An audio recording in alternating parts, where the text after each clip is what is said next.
So today, just factoring different polynomials. The first one is what we tried to do yesterday. It's two cubes. The left term is a cube, the right term is a cube. So there's a rule that works for these. And here's the rule. And so once you have the rule memorized, or you don't have to memorize it, it's just if you have the rule there, then for that example, you just copy the rule. So there's not much you have to think about.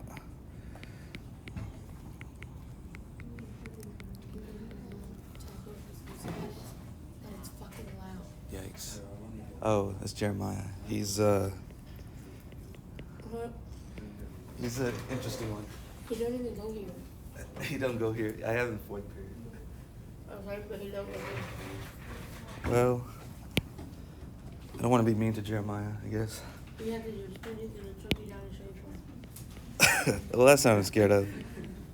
I think he needs some love from...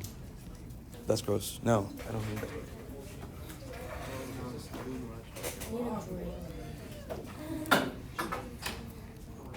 All right, anyways, where was I? So these are the two rules you can use. And when you have the rules there with you, you can just copy the answer from the rule, but not literally. I'll show you. I'll show you. But there's the rule. This one's the sum rule. What does that mean? When there's plus, and this one's the difference rule when there's a minus. So in this example, we got a plus situation. So let me start by rewriting this question. So what I'm trying to say is that mirrors this, but not yet. Like this is this. So if it's just a factor, well, this is the factored answer. But we have to rewrite, this is the answer, but rewrite it with these numbers. Simple as that. Take that real quick. Hi, it's Thomas. Yeah. Matthew Caldron, yeah.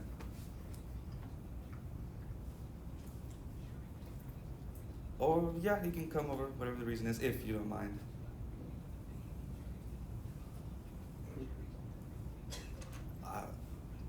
That's totally fine, yeah, unless you need him for something you prefer to do. That's probably more important than him going over. So it's up to you.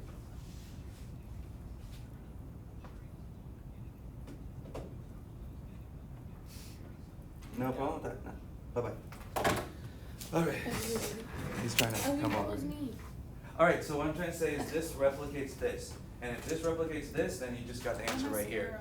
The factorization is the answer we're trying to put here. So this doesn't look like this yet. Kind of, like we got the cube going on, but this 27 is not cubed, right? And this 8 is not cubed. So I'll show you how to get that cubed. Well, 27 cube rooted is 3. So square root is this thing, right? But cube root is, this is the symbol, you know? But you won't have that symbol, the square root with the 3 in it on like a calculator. So the workaround is raise it to 1/3. That means the same thing. So 27 raised to 1/3 is 3. And all that means is 3 times 3 times 3 times 3 equals 27. All right? So we're going to rewrite 27 as 3 raised to 3. A raised to 3 stays the same. And now we got 8 on the right term. Well, 8, what is 8 cube rooted? So that's the answer is what number times itself 3 times gets you 8? If you think hard a few seconds on it, you realize it's 2. 2 times 2 times 2 is 8. So I'm going to rewrite 8 as 2 raised to 3. All right, so both of those terms are raised to 3. But they're like individually raised to 3. So actually what you can do is combine 3 and A and square all of that to 3. Combine 2 and b over here and raise all of that to 3. And now, boom, now this is set up like this one. Guys, that's a typo.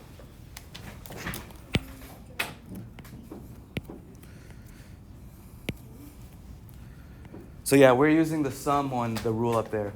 But now that it's set up like the rule, we can use the rule to write our factored answer. And just things to memorize, or just to keep in mind. How does this relate to that rule?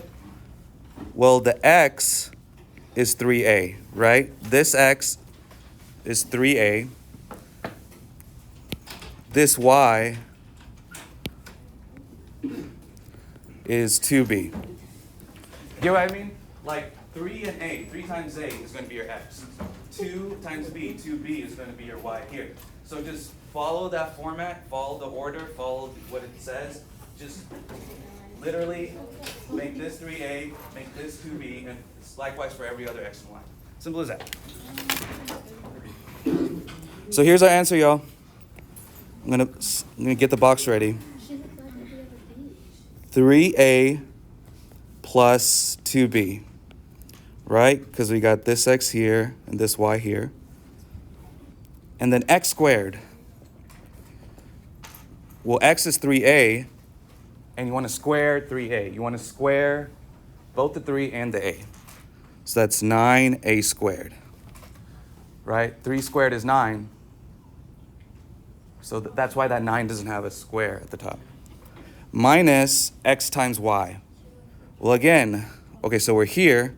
Here's x, here's y. Multiply those two numbers. We're right here.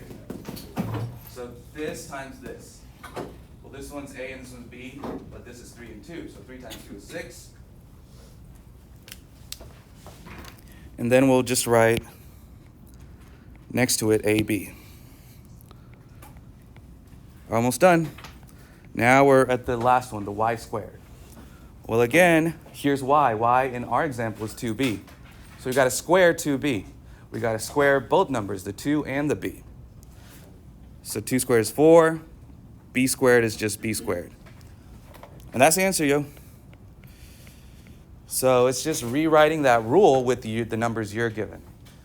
So you get the gist of it. Just try it. You might fail a few times, but once you know the mistakes you made, you'll get it. And there's only one question of these on the test out of 16 questions, so don't stress too much. But you will always be given these rules here. One is for this when you have a sum in the example, and the other one is when you have a minus. They look kind of the same, but they're a little different. But you'll be given those rules. All right, I think that did it. All right, moving on. What else we got here? Some familiar stuff. Just other cases of factoring. Let's do the example, not spend too much time on it. But I'll show you the most important thing we should recognize about this. So we got a polynomial, 3 terms, so trinomial. I do not like how it's not in order of greatest degree to smallest degree. So I'd rewrite this as negative 3x cubed plus 12x squared minus 9x. See what I did there? The x's I put in decreasing order of the power, the exponent. All right, so it's a trinomial. So usually that x game thing works, or the AC method. But what's throwing me off is this cube. Yeah, that whole x thing doesn't work for cubes. But I see something. Notice how each of those terms have an x. X cubed, x squared, and x. So you can factor out that x, like greatest common factor. For real. So pull out an x, put it in front, and then what's left in the parentheses? Negative 3x squared plus 12x minus 9.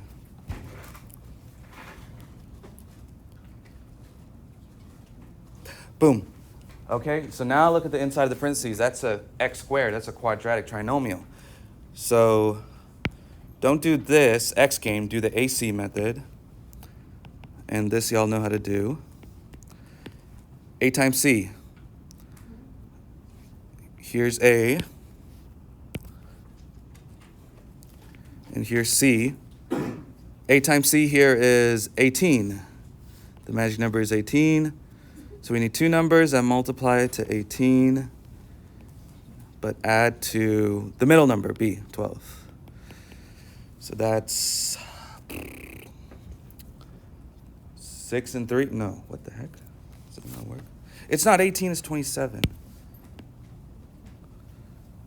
All right, what two numbers multiply to 27, but add to 12, I believe that's 3 and 9. All right, so I'm going to concentrate on just that trinomial in the parentheses.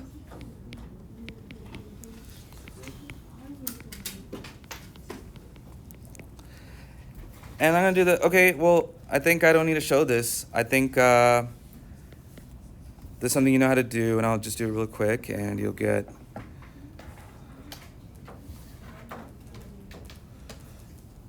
going to pull out negative 3x. X plus 1 plus 9, x plus 1.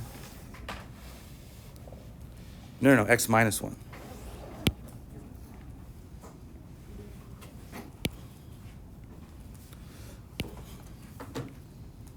So that gets you negative 3x plus 9 times x minus 1.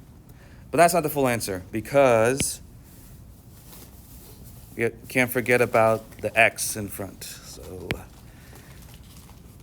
So x, bring over that x. Hopefully that kind of makes sense. But you're going to work on it, you'll do it, and then you'll figure it out. Okay, and last thing, real quick. And this is something we've done also.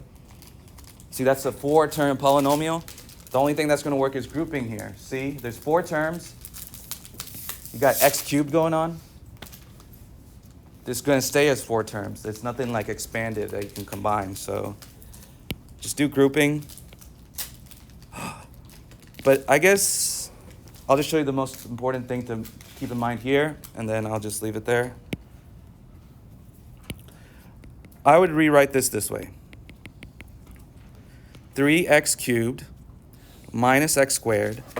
I don't like the minus in the middle. So here's my solution. Plus, and I don't like it for a reason, plus negative 12x plus 4. That's what I'm going to do. And you're allowed to do that. It doesn't change anything. And why do I do that? Because when I group, I always need a plus in the middle. So I'm going to rewrite it again, okay? I'm going to rewrite it with the grouping. Maybe I'll go ahead and just finish this. Yeah, when you group the two, there must be a plus in the middle. And just do the grouping, factoring out process, and I'll just quickly do that. We'll pull out x squared. We got 3x minus 1 inside. Plus, what do I pull out there? I can pull out a 4. Sure. But you should actually pull out a negative 4 so that these match. Same. So the answer is x squared minus 4.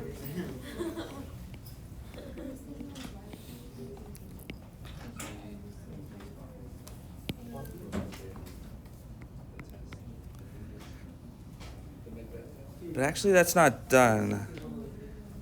That x squared should also factor into this. Okay. But I don't think you'll encounter several factoring steps like that.